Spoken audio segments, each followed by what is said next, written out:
जय सिया राम। मैं हूं पंडित अरविंद गौड़। स्वागत करता हूं आपका अपने YouTube चैनल ज्योतिष विद अरविंद गौड़ में। और आज की चर्चा का विषय है गोचर में शुक्र से बनने वाले धन योग, या जिन लग्नों के लिए वो धन के योग बनाएंगे वो कौन कौन सी शुभ 7 लग्नें हैं जिन पर धन की वर्षा, धन की आमदनी या धन प्राप्ति के अच्छे योग बनेंगे जिसका लाभ होगा। 30 अक्टूबर 21 से लेकर 8 दिसंबर 21 तक लगभग 40 दिन का ये योग रहेगा। केवल इस 40 दिन में 2-3 अलग अलग नियम छोटे छोटे वो सारे मैं आपको समझाता हुआ चलूंगा के द्वारा इन 7 भाग्यशाली लग्नों पर धन की बारिश होगी। ये गोचर का प्रभाव है जो मैं आपको पढ़ के बताऊंगा, जिसे आपको लग्न के हिसाब से देखना है। आपकी अपनी जन्म कुंडली में शुक्र की स्थिति कैसी है इस पर भी निर्भर करेगा कि कितना धन लाभ होगा। यानी एग्जाम्पल के लिए आपकी जन्म कुंडली में शुक्र नीच राशि में है तो अभी गोचर में बनने वाले इस धन योग का फिर बहुत अधिक लाभ नहीं होगा। लाभ तो होगा, बहुत नहीं होगा। लेकिन आपका शुक्र उच्च राशि में है, स्वग्रही है, नवांश में अच्छा है, अच्छे नवांश में वर्गोत्तम है, तो उसका बहुत अधिक लाभ आपको होगा। तो इस मुद्दे पर, इस संबंध में कि आपकी अपनी कुंडली में शुक्र कैसा है, मैं पहले ही एक वीडियो अपलोड कर चुका हूं जिसका नंबर है वीडियो नंबर 156। तो उसका लिंक भी मैं आपको डिस्क्रिप्शन में दे दूंगा, तो आप उसको जरूर देखें जिससे ये आकलन हो जाए कि आपकी जन्म कुंडली में शुक्र का प्लेसमेंट कैसा है। तो ये समझना जरूरी है कि गोचर का प्रभाव सब पर एक जैसा होता है, पर उसका लाभ हर लग्न को, हर आदमी को अपनी कुंडली में कैसा शुक्र या वो ग्रह जिसकी चर्चा हो रही है उसका प्लेसमेंट कैसा है। तो जब तक आप ये हिसाब नहीं लगाना सीखेंगे कि वो कैसा है, थोड़ा बहुत आपको एफर्ट्स करना पड़ेगा, मुश्किल नहीं है, प्रयास कीजिए या उसका आकलन करवा लीजिए किसी से। तो इससे ये होगा कि आपको ठीक ठीक पता चलेगा गोचर की स्थिति क्या है। तो इसका एग्जाम्पल हमेशा से ये दिया जाता है और बड़ा अच्छा एग्जाम्पल है जो मुझे बड़ा पसंद है कि बारिश सबके लिए आती है, यानी एक समान है, लेकिन जिसकी तबीयत खराब है उसके लिए बारिश सजा है।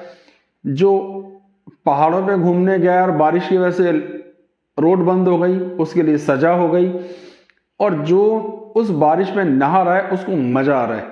तो सबके लिए बारिश का अर्थ अलग अलग हो जाता है उसकी प्रेजेंट कंडीशन के हिसाब से। तो ये एक एग्जांपल था ये बात समझने के लिए कि अपनी कुंडली पर भी जरूर देखें। तो शुरू करते हैं। आज की पहली हमारी भाग्यशाली लग्न वो है मेष। अब इस पे कौन सा नियम लागू कर रहे हैं और उस पर ध्यान देना है, वो है केंद्र त्रिकोण योग। जब भी कोई केंद्रों का स्वामी त्रिकोण में बैठता है तो इसे केंद्र त्रिकोण, यानी केंद्र और त्रिकोण को किसी भी रूप में उसने जोड़ा, अगर आप ध्यान देंगे तो ये 7वें भाव यानी केंद्र का स्वामी होकर त्रिकोण यानी 9वें भाव में बैठा है, तो ये केंद्र त्रिकोण योग बना।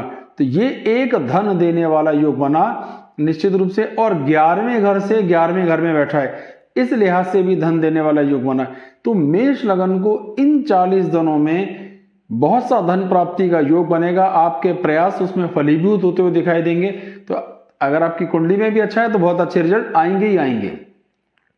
दूसरी भाग्यशाली लग्न है मिथुन।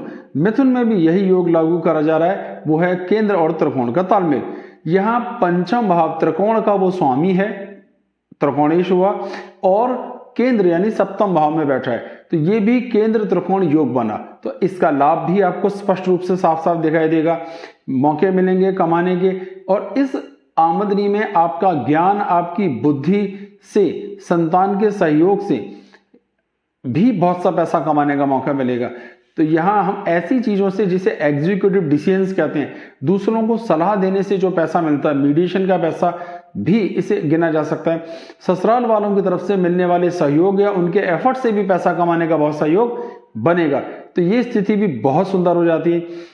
तीसरी भाग्यशाली लग्न है सिंह लगन पे ध्यान दीजिए। अब सिंह लगन की जो स्थिति है उसमें वो 10वें भाव के स्वामी होकर के 5वें भाव में बैठे, केंद्र त्रिकोण योग बनाया। केंद्रों को हम लोग भगवान विष्णु का स्वरूप और त्रिकोण को मां लक्ष्मी का स्वरूप गिनते हैं, इस हिसाब से ये लक्ष्मी नारायण योग बन गया।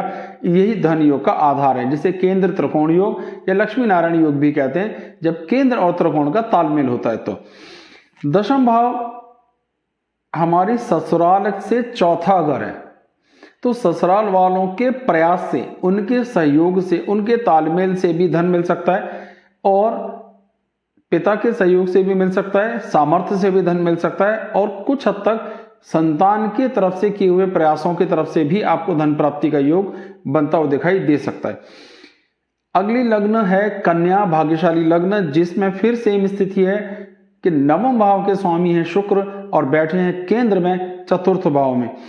नौवां भाव की जो स्थिति है वो संतान से संतान यानी पंचम से पंचम, फिर संतान के एफर्ट्स और प्रयास, हमारे भाग्य का हमें लाभ होता हुआ दिखाई दे, और कुछ हद तक इसमें बड़े साले साहब ससुराल वालों की तरफ से भी यहाँ सहयोग ऐसा मिले जिससे आपको लाभ हो। तो पिता की तरफ से मिल सकता है, संतान की तरफ से भी धन कमाने का मौका मिल सकता है, ससुराल वालों के प्रयास से भी धन कमाने का मौका यहाँ पे मिल सकता है। तो बहुत अब किस रूट से आएगा ये तो वक्त तय करेगा, लेकिन निश्चित रूप से धन आएगा अगर प्रयास किए जाएंगे तो।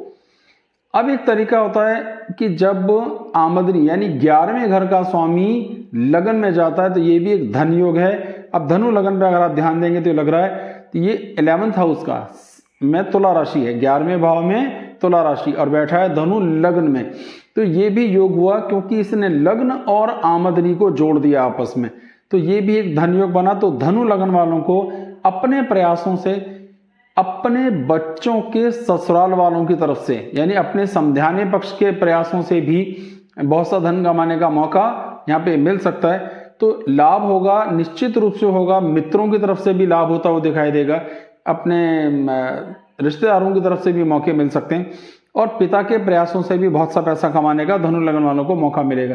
तो रूट कोई से भी और भी हो सकते हैं, लेकिन धन कमाने का अवसर एकदम कंफर्म है, वो जरूर मिलेगा।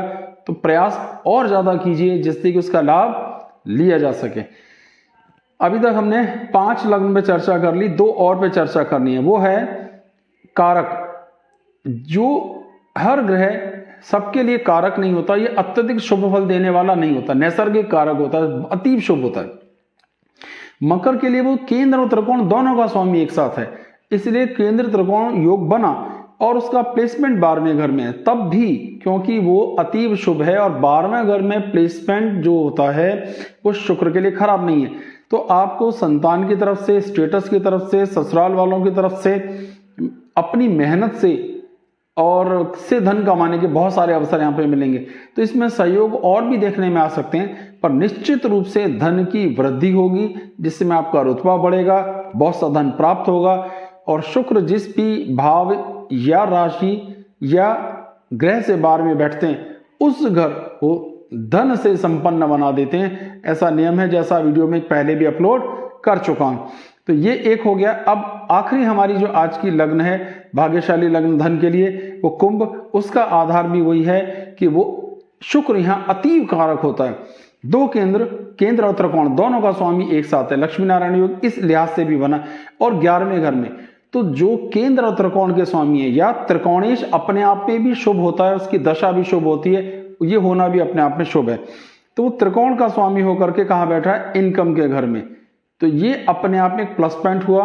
इन्हें भी बहुत सा धन कमाने का मौका मिलेगा, जिसमें पिता का आशीर्वाद भी हो सकता है, माताजी का आशीर्वाद भी हो सकता है, उनके सहयोग से भी पैसा आ सकता है। अलावा इसके ससुराल वालों के प्रयास से भी पैसा, क्योंकि शुक्र पत्नी के सुख, पत्नी का रिश्तेदार, इसलिए शब्द बार बार इस्तेमाल किया जा रहा है, से भी बहुत सा मौका कमाने का मिल सकता है। तो ये वो 7 ऐसी लगने हैं जिन पर इस 40 दिन अगर आपने प्रयास किया तो कम या ज्यादा, वो तो आपकी कुंडली पर भी निर्भर करेगा, लेकिन धन वर्षा पक्का होगी और उसका आप लाभ उठा सकते हैं, जिससे कि आपको भविष्य में उस धन का लाभ मिले। तो आज का वीडियो यहीं खत्म करते हैं। हमारे चैनल को सब्सक्राइब कीजिए, वीडियोस को लाइक कीजिए, आगे शेयर भी कीजिए, और अपना प्यार ऐसे ही बनाए रखिए। मैं कहता हूं आप मेरा परिवार हैं, तो मेरे परिवार से जुड़ें, मेरे परिवार को और बड़ा करें। अपनी जन्म कुंडली दिखाने के लिए आप संपर्क कर सकते हैं। मेरा व्हाट्सएप नंबर नीचे बराबर फ्लैश हो रहा है पूरे वीडियो में, आप व्हाट्सएप कीजिए, आगे की सारी जानकारी आपको दे दी जाएगी, कैसे आपको फीस देनी है और कितनी देनी है। बहुत बहुत धन्यवाद। जय सिया राम।